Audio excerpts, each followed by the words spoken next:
Now, Section 7. This is the cooperation for us to pay other agents. So this section allows you to offer compensation to buyer's agents through the MLS. This commission, this compensation is coming from the total commission that we're receiving from the seller, which again is on line 89. So let's just assume, to make the numbers easy, that you have a 6% listing contract. Line 89 says 6%, the seller's paying broker 6%. You want to offer 3% of that to another agent through the MLS, okay? So what you're going to do here is under Section 7, and this is going to start with line 105, is you have to check the boxes and fill in the commission to compensate the type of agent that you're going to pay through the MLS. The first line, you'll see line 106, you want to check that box saying that you're going to offer, check the box and put 3% to a buyer's agent. The next line, personally, I don't fill in, it's up to you if you'd like, but that's basically saying that you're going to pay an agent that has a non-representation with their buyer. So they won't be representing their buyer, which means you'll end up doing probably more of the work. So personally, I don't check that box, but again, it's up to you. And then line 109, you want to check that box and fill in 3% to a transaction broker. Okay, so again, this is just basically you disclosing to the seller that you're going to be paying a buyer's agent or a transaction broker 3%, or again, whatever you've negotiated, to another agent through the MLS. Do not check the very last box, because if you check that, you're not allowed to put the property in the MLS, because it basically says that you're not paying anybody else. Okay, so again, not to beat this, but I want to basically say that the total commission due from the seller needs to be under Section 6, line 89, and the percentage of that you're giving to a buyer's agent or a transaction broker needs to be listed under Section 7. Section 8 talks about the different types of agencies we can be. Understand that they've changed it recently as to what's expected, but FREC says that everybody is assumed to be a transaction broker unless it's in writing otherwise. I've been doing this for so long that I'm used to having a specific type of listing contract filled out. So I always have them sign the consent to transition to transaction broker listing contract. And that way we're covered. There's a section that talks about the single agency. There's a section that talks about transaction broker. And there's a section that basically says that they consent for us to transition back and forth between single agent and transaction broker. It's just the form that I've used for 12 years, and so I'm kind of a creature of habit. Again, depending on what form you have, that's fine, as long as you make sure that somewhere in there it says you can be a transaction broker. That allows you to at least attempt to sell the property yourself. But whatever brokerage disclosures you have in there, make sure that the seller dates and signs each one of them. Okay? Section 9 talks about conditional termination. And again, this is something that you can choose to negotiate with your sellers, but it's very common, very often, that you can charge a cancellation fee to your client if they cancel this contract prior to the expiration of the listing.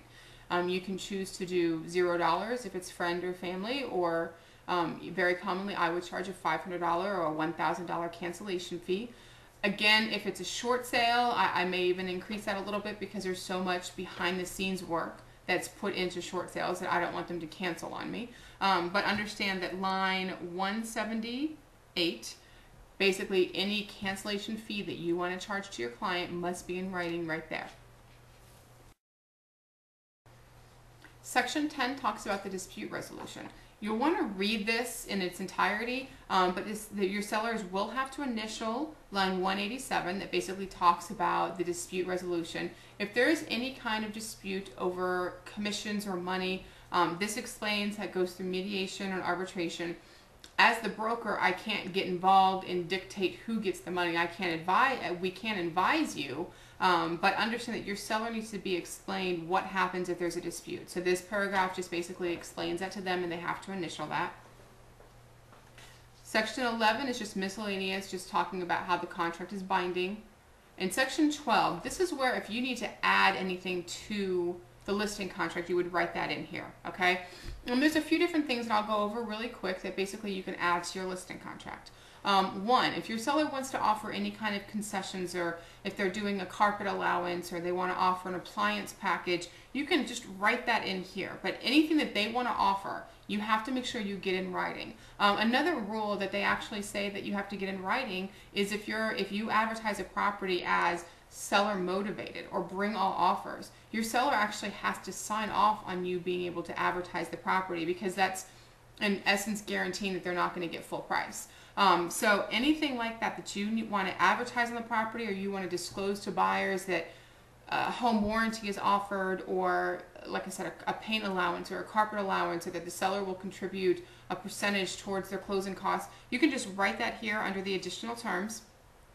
Another thing, and we'll get into the short sale, but one thing that I've done to kind of make it easy, more convenient for myself, is that if a property is a short sale, you can write in here that the seller authorizes you as the listing agent to reduce the price of the property as you deem necessary, or you can actually put together a schedule of price reductions. Just make sure that everything you get to protect yourself you have in writing. So section 12 here, additional terms, you can handwrite in anything or type in anything that you're basically affecting the listing contract or editing the listing contract. And then again, have your client's initial at the bottom of every page. The next page is just a signature page. You're going to want to date and sign, and then line 223, you're going to be signing it as the authorized agent. And then, okay, so the next thing I want to talk about are the addendums that can go with your contract. We've explained the listing contract. The next thing's, again, the addendums. Our office does require that on every listing you have a seller's disclosure. Even if it is a bank-owned property, a foreclosed property, the seller has never occupied the property, we still require that you have a seller's disclosure. You can cross off the entire contract or the entire disclosure and put on there that owner never occupied property. That's fine, but just as office policy, we do require that a seller's disclosure is attached to every listing contract. But the seller's disclosure is something that your seller should fill out unless they've never lived in the property. But if they do occupy the property, have them fill it out. Basically discloses anything to the buyer. The buyer will need to sign this, and it does need to be part of the contract as well. Another addendum that it obviously is becoming very popular is the short sale addendum. If your property is a short sale, there's a couple things that have to be attached to the listing contract. It's called the short sale addendum to exclusive right of sale listing agreement. Basically, you need to fill this out, and this is a disclosure that is allowing you to list the property as a short sale. It's talking about the fact that the property is a short sale, and that the only way that a contract will get accepted is if the lender agrees to take less than the payoff. Okay. The other thing, and I'll be sending this by email as well, but the other thing that needs to be attached, not attached, but done with every short sale is there's 3, and these are MLS rules. Please understand that these are not office rules. These are MLS rules, and if they're not done correctly, then you're subject to a fine through the MLS. The first thing is there is a short sale provision section in the MLS when you're filling in your listing into the MLS. There is a section that you must disclose if the property is a short sale, pre-foreclosure, or none of the above. The second thing is the first 2 words of the public descriptive paragraph, the public remarks, has to be short sale. Very first 2 words has to be short sale. And then under the realtor remarks section, you have to put in the paragraph talking about the commission. And again, this will all be sent to you by email. But those 3 things have to be done with every short sale, or the MLS will fine you. So that's basically the listing contract.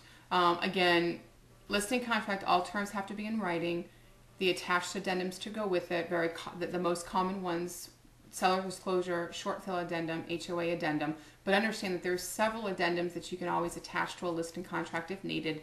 On the transaction desk or Form Simplicity, there's hundreds of addendums there that you can go through. Or there's also blank addendums. So if you need to write something up that's maybe very specific to a property, you can always just use a blank addendum.